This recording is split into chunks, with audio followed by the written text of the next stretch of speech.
Grand Master, Grand Lodge of Nova Scotia. We are the oldest Grand Lodge in Canada, 1738, 2013, 275 years of masonry. Wow. Father was a Mason, uncles were Masons, cousins were Masons. I come from a long line of Freemasons in Nova Scotia, but not one of them had ever asked me if I wanted to join. I used to see my father's ritual book all the time on the table, and I used to pick that up and I used to read it. He used to say to me, "You'll never understand that anyways." So as I got older, that always stuck in my head. And I called Grand Lodge of Nova Scotia one day. And I was asking the Grand Secretary about Freemasonry. And he said to me, "Where do you live?" I said, "I live in Dartmouth." First thing he said to me was, "I have a lodge for you."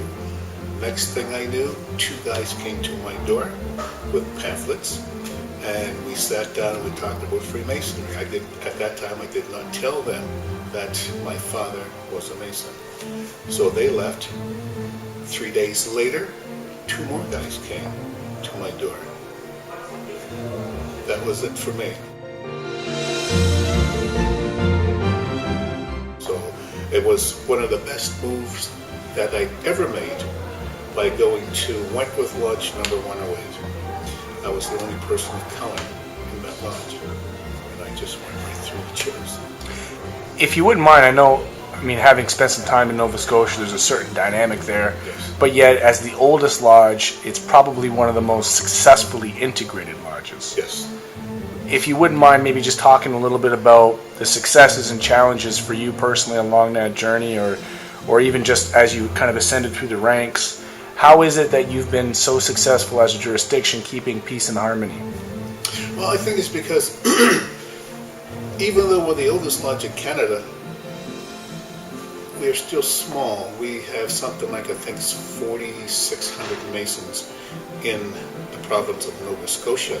And when you travel the province over and over again, you get to feel for different lodges, different parts of the province that you go in.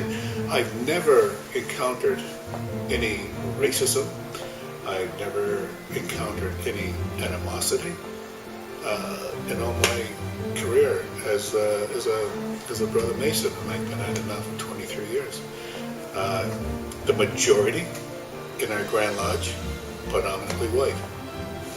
Here I am, Grand Master. Is there anything else at all that you'd like to share with us before?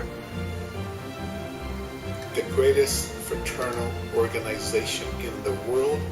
We need more young brothers of color, because our teaching will take you along